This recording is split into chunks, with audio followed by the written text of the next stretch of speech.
ஒரு விடயம் ஒன்றை சொல்லணும். என்னென்றால் இன்றைய தினம் என்னை கொலை செய்வேன் ඔයා පුත්තලම පැත්තට එන්න මම ඔයා මරලා දානවා நீ புத்தல பக்கத்தால தானே போவாய் உன்னை சுடுவேன் கொள்வேன் என்று சொன்ன எங்களுடைய பாராளுமன்ற உறுப்பினர் அவர் இல்லை.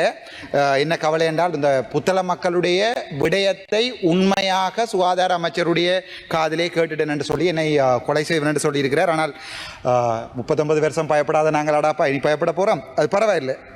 ஆகவே அதை ஒன்று. ரெண்டாவது அந்த புத்தள வைத்தியசாலையை தரம் உயர்த்துவதாகவும் சொல்லியிருக்கிறார், அதிலையும் சந்தோஷம். உண்மையாகவே நானே அதை இப்போ முஸ்லீம் மக்கள் அதிகமாக செறிந்து வாழுகின்ற பிரதேசம் பற்றி கதைக்கிறேன் என்றால் என்னுடைய தலைவன் விட்டு போன ஒரு கடமை, அவ்வளவுதான். என்னுடைய தலைவன் இன்று ஒரு நாள் யாழ்ப்பாணத்திலிருந்து அவர்களை அனுப்பியிருக்கிறார்களா இருந்தால் அந்த கடமை அந்த பழியை நிவர்த்தி செய்வதற்காக என்னுடைய இரத்த சகோதரர்களுக்காக 4 வசனம் இந்த பாராளுமன்றத்தில் கதைக்கிறேன், அவர்களுக்கு உண்மையை சொல்கிறேன், அவ்வளவுதான்.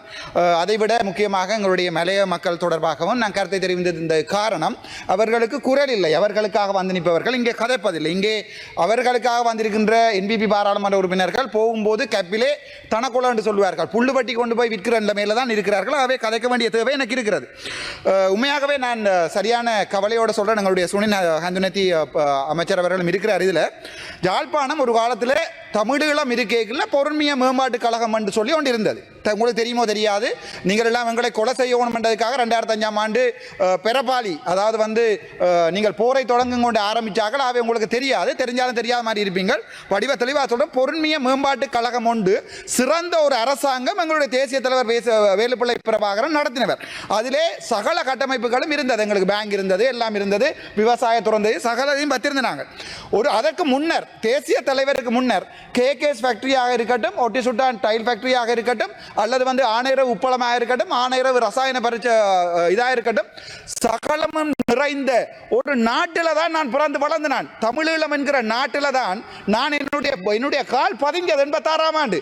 ஆகவே இப்போது உங்களை நான் தயவு செய்து இருகரம் கூப்பி கேட்கிறேன், தயவு செய்து வடக்கு மாநிலத்தில் இந்த முறை நான் சகலதையும் படித்து பார்த்துட்டு தான் கதைக்கிறேன். போன முறை எங்களுக்கு சான்ஸ் இருந்தது, இதில் 2 வீதம் இருக்குது, 3 வீதம் இருக்குது, 5% வீதம் இருக்குன்னு சண்டை பிடிக்கிறதுக்கு.